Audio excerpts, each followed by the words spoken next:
वेळेस शंभूराजांवरती पहिला विष प्रयोग झाला. महाराजांना कळालं विष प्रयोग करणारी माणसं कोण होती. सोडून दिलं, आपलीच माणसं आहेत. उभ्या आयुष्यात महाराजांवरती 3 वेळा विष प्रयोग झाला, पण एकदा सुद्धा शंभूराजे हटले नाहीत. शंभूराजे उभा राहिले शिवाजी राजांच्या स्वाभिमानासाठी, या मातृभूमीसाठी, माय माऊलींच्या कपाळावरती असलेल्या या कुंकुवासाठी उभा राहिले. पण या मातीमध्ये सगळ्यात वाईट आणि दुःखद घटना घडली. शंभूराजे स्वतःची समशेरीची मुकाबला करत करत राज्य उभा करत होते, समशेर चालवत होते, पराक्रम गाजवत होते. पण त्याच वेळी दिवस उजाडला. 3 एप्रिल शिवप्रभूंचं निधन झालं. शिवाजीराजे या मातीला सोडून गेले. शंभूराजे उपस्थित नव्हते. शंभूराजे पन्हाळ्यावरती. महाराज नसताना काही मंत्र्यांनी डाव टाकला आणि त्याच वेळी राजाराम महाराजांना गादीवरती बसवलं. सगळे सूत्र हातात घेतले आणि ठरवलं पन्हाळ्यावरती शंभू कैद आहे, हा संभाजी तापट आहे, संभाजी पराक्रमी आहे, काही चालून देणार नाही. थांबवायचं असेल संभाजीला गिरफ्तार केलं पाहिजे. या मंत्र्यांनी डाव टाकला. राजाराम महाराजांचं मंचकर होऊन केलं. महाराजांचं निधन झाले. फक्त 8 ते 10 दिवस झाले आणि त्याच वेळी या माणसांनी सोयरार आणि मानसाहेबांकडनं एक पत्र लिहून घेतलं आणि हंबीर मामांना पाठवलं. मामा, तुमचा भाचा गादीवरती बसलाय. राजाराम महाराज छत्रपती होत आहेत. राजाराम महाराजांचं वय लहान होतं, पण त्या संधीचा फायदा घेऊन हे मंत्री म्हणतात, मामा तुमचा भाचा गादीवरती बसलाय. मामा, संभाजी तापट आहे. राणी सरकारांनी सांगितलंय संभाजीला गिरफ्तार करा. हंबीर मामांना वाटलं खरंच की काय, पण हंबीर मामा स्वराज्याचे मामा विचार केल्याशिवाय कुठलीच गोष्ट करणार नाहीत. हंबीर मामांनी या सगळ्या गोष्टीचा शहानिशा केले आणि पत्र पाठवलं, मी तयार आहे संभाजीला पकडायला. या पत्राला बघून सगळे मंत्री खुश झाले. आता संभाजीला पकडायचं आणि स्वराज्य ताब्यात आणायचं. पण छत्रपती संभाजी राजा पकडणे एवढं सोपं नाही. हे सगळे मंत्री आमच्या कराडला आले.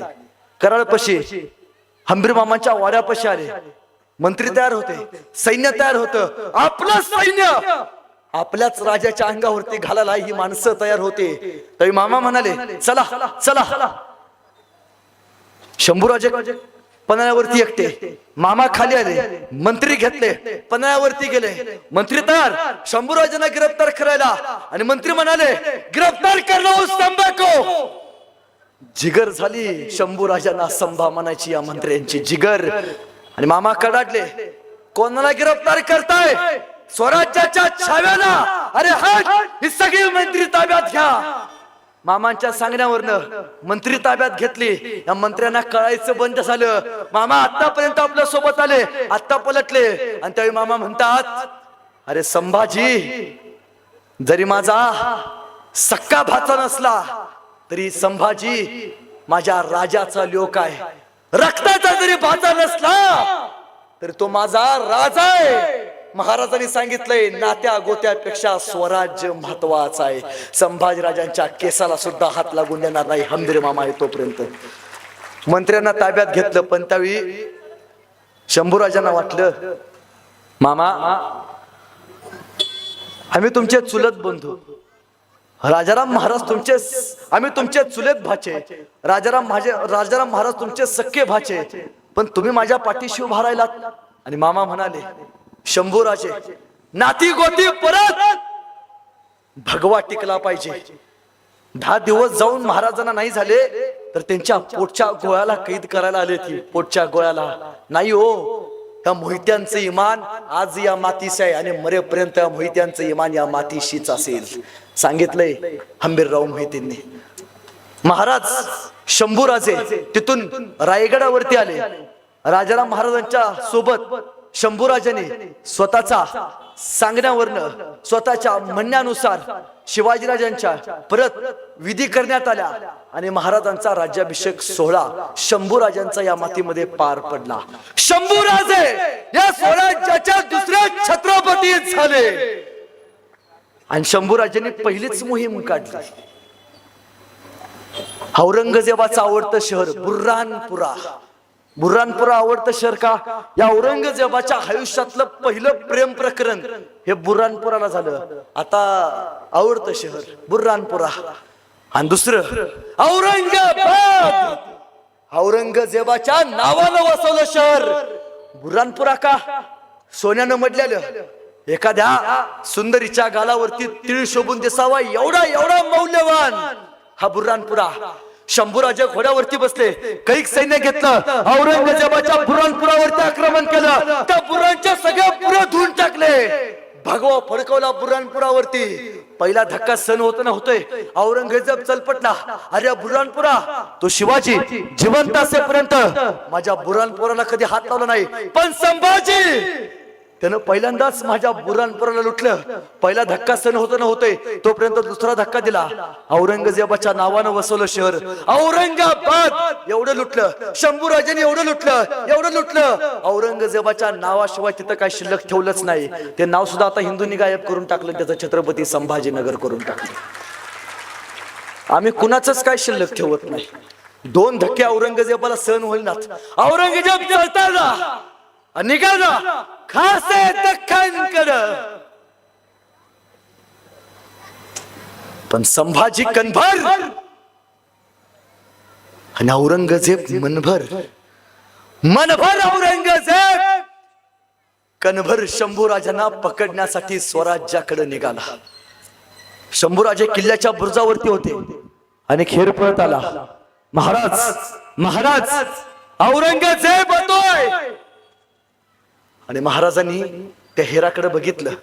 तो हेर होता स्वराज्याचे गुप्तहेर बहिर्जी. आणि महाराज म्हणतात, शंभूराजे बहिर्जी, औरंगजेब येतोय, स्वराज्याकडे येतोय, येऊ द्या औरंगजेबाला. बहिर्जी अखेर त्या औरंगजेबाला त्याच्या मरणाची जागा कळली तर आता बघेन शिवपुत्र शंभूराजाचा गनिमिकावा. येऊ द्या. खासी पावलं निघाली स्वराज्याकडे, स्वराज्य गिळायला. पण त्याच वेळी औरंगजेबाचे सरदार 40,000 सरदार, एका सरदाराच्या हाताखाली 30,000ची फौज. आणि शंभूराजांचे कसे बसे 1,000 सरदार. औरंगजेब आता शंभूराजांना मारणार का शंभूराजे औरंगजेबाला मारणार? हा प्रसंग उभा राहिला, हा प्रश्न उभा राहिला. आणि औरंगजेब महाराष्ट्रात आला. सह्याद्री एका संकटाला तयार द्यायला, तोंड द्यायला तयार होती. रुद्र शंभू राजा औरंगजेबाला भेटायला तयार होता. औरंगजेब स्वराज्यात आला आणि पाठवला फतेह खान, शाबुद्दीन खान. सांगितलं लढा, संभाजीचा बंदोबस्त करा. शाबुद्दीन खान निघाला, फतेह खान निघाला. समशेर घेतले. शंभूराजांना कळालं शाबुद्दीन खान येतोय, फतेह खान येतोय. शंभूराजांची समशेर फतेह खानच्या मागे लागले. शंभूराजांनी फतेह खानला ताणून ताणून मारलं. शाबुद्दीन खान त्याला सुजवलं. रामसिंग गडा, भीमसिंग गडा शंभूराजांनी ताणून ताणून मारले. औरंगजेबाला सुचायचं बंद झालं. इकडे शिवावं, शंभूराजांनी तिकडे फाडून ठेवलंय. तिकडे शिवाला जावं, इकडे उसवून ठेवलंय. अरे कुठं कुठं ठिगळा लावू, सगळीकडे उसवत निघालाय गहीवरला. अरे काय करते हो? खाली खिल्ले ते पहन के बैठे हो, क्यों उस कापर को गिरफ्तार नहीं करते? एक सरदार गेला औरंगजेबाचा, हुजूर वो संभाज शैतान है.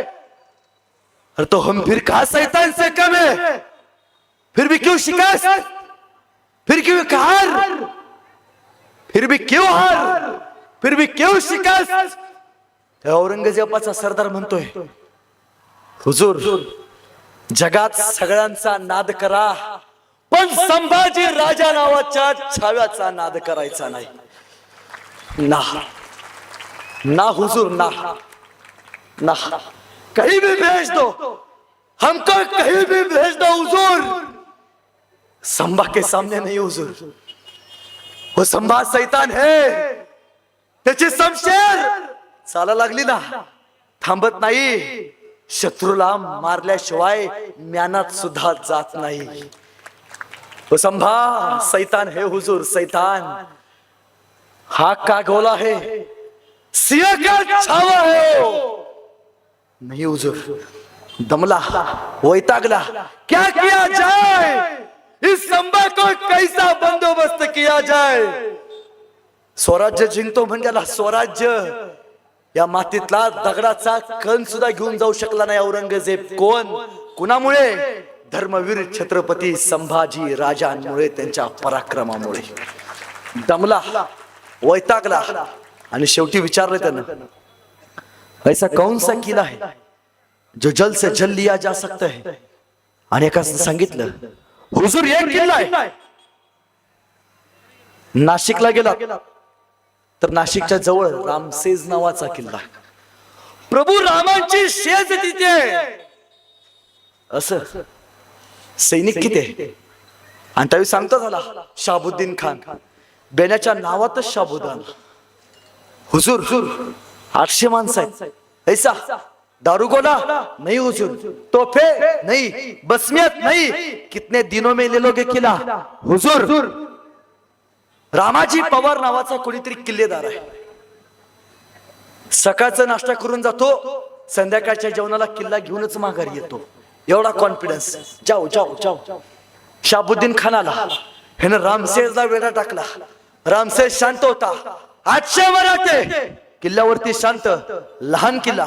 शाबुद्दीन खानाला वाटलं उद्या घेऊ। शाबुद्दीन खान म्हणला, चलो आगे चलो आगे चलो आगे। मराठी सैनिक वरती शांत, शाबुद्दीन खानाचं सैनिक रामशेजच्या निम्म्याच्या वरती आलं, निम्म्याच्या टप्प्यात आलं। आणि त्यावेळी या शाबुद्दीन खानाला वाटलं बहुतेक भेल आहेत, खाली यायचे नाहीत। तर शाबुद्दीन खानाचा कॉन्फिडन्स वाढला, चलो आगे ले लिए किला ले लिया, चलो आगे। किल्ल्याच्या निम्म्याच्या वरती आलं, जसे किल्ल्याच्या वरती आलं शाबुद्दीन खानाचा सैनिक, तसे मराठे उठून उभा राहिले। मराठ्याने दगड हातात घेतली, गोपनीत घातली, सप गोपण्या सोडल्या, सप दगड खाली आली। शाबुद्दीन खानाच्या सैनिकाच्या डोक्यात बसली, ज्या वेगानं वरती गेली होती त्या वेगानं खाली पळत आली। हुजूर ऐसी जंग ना देखी हमने, दगड कुठं मारते तुम्ही म्हणला हुजूर ना, एका दिवसात किल्ला घेतो म्हणलेला, संध्याकाळी जखमा शेकत बसला होता खाली। क्या किया जाए। मग एक जण म्हणला, हुजूर काल चालत गेलो, उद्या सरपटत जाऊ म्हणला। हुजूर दगड मारली डोक्यावर न जातील, आपल्या लागणार नाही। ह्याला पटलं, चलो सरपटत। मराठे शांत। शाबुद्दीन खान म्हणाला, चलो आगे रामशेज ले लिया है, चलो आगे। निम्म्याच्या वरती आलं, चलो आगे। मराठे शांत, किल्ला घेतलाय, आलो जवळ, चलो आगे। जसं शाबुद्दीन खानाचा सैनिक सरपटत बघ खाली चल पुढं, एखादा दगड लागायचा, डोक्या लागायचा, टेन्शन नको, बघ खाली चल पुढं। निम्म्याच्या वरती आलं, तसं मराठे उठून उभं राहिले। या मराठ्यांनी रात्री दगडी शिळा गेल्या होत्या, शिळा गोळा करून ठेवल्या होत्या दगडाच्या। या सगळ्या दगडी शिळा दिला ढकल्या खालून, त्या शिळा सुई करत खाली गेल्या। सरपटणाऱ्या प्राण्यांना कायमचं सरपटत करून जाऊन तळात जाऊन थांबल्या। परत 1 महिना, 2 महिना, 1 वर्ष झाली, शाबुद्दीन खान रामशेज घेऊ शकला नाही। शेवटी औरंगजेबानं पत्र पाठवलं, शाबुद्दीन खान तुम्हारा 1 दिन कितने सालों का होता है म्हणला, आओ वापस, प्रमोशन, माघारी बोलवलं आणि विचारलं, अब कौन जाएगा। आणि एक जण उठला, हुजूर मैं जाता हूं। नाम क्या है तुम्हारा? हुजूर मैं फतेह खान। आणि औरंगजेब म्हणतोय, फतेह खान एक फतेह दे दे रे मेरे को, एक हे फतेह खान एक फतेह दे दे, एक जिंदगी भर ऐसा नहीं बोलेगा फतेह खान, एक फतेह दे दे। एका विजयासाठी कुत्र्यासारखा रडत होता, कोणामुळं? धर्मवीर छत्रपती संभाजी महाराजांमुळं। फतेह खान म्हणला, मैं ले लूंगा। आणि विचारलं फतेह खान, हुजूर दारुगोला है उनके पास? नहीं। तोफे?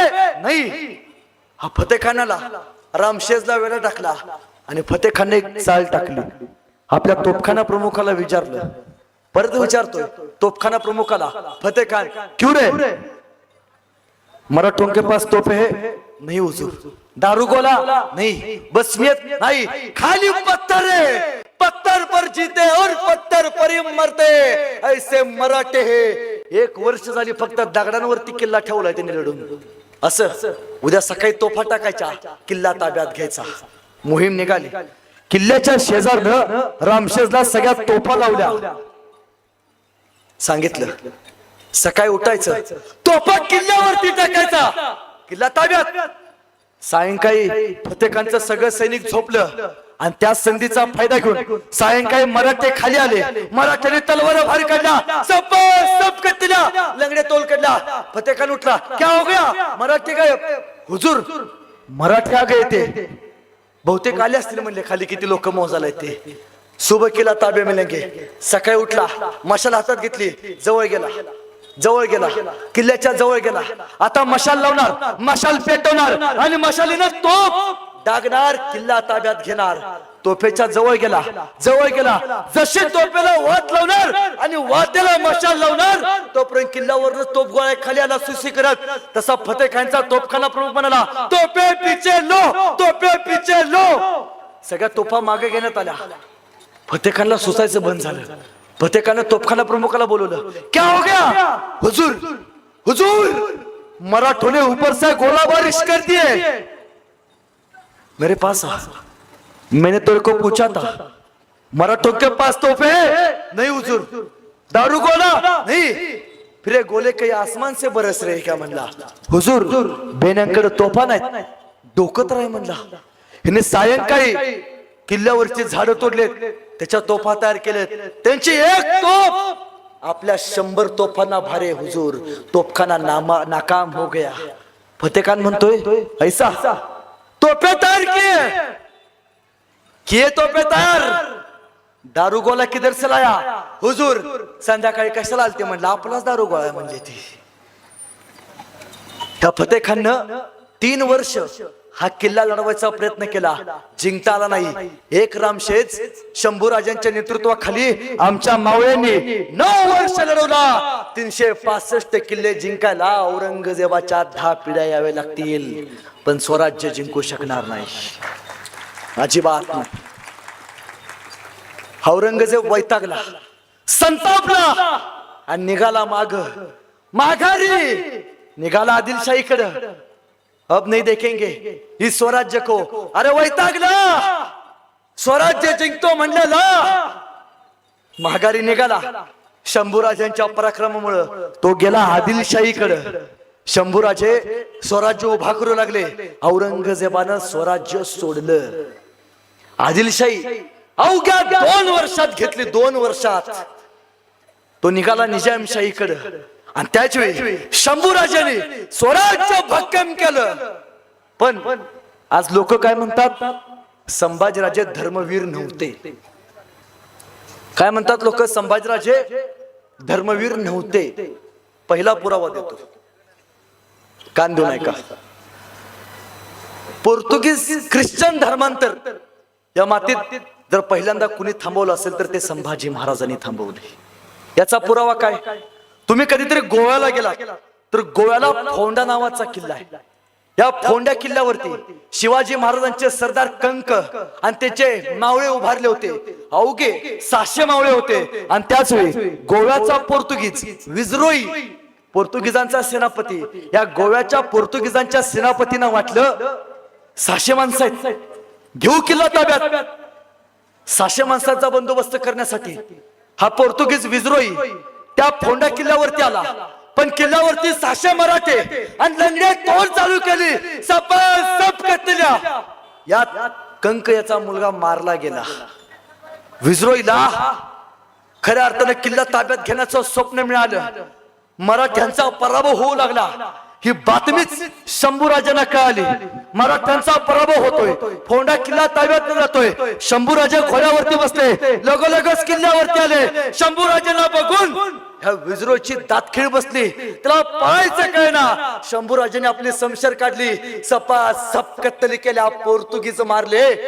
ज्या वेगानं आलता ना गोव्यातनं, त्याच वेगानं महागारी गोव्यात पळून गेला. महाराजांनी फोंडा अजिंक्य ठेवला, फोंड्यावरती भगवा फडकत ठेवला.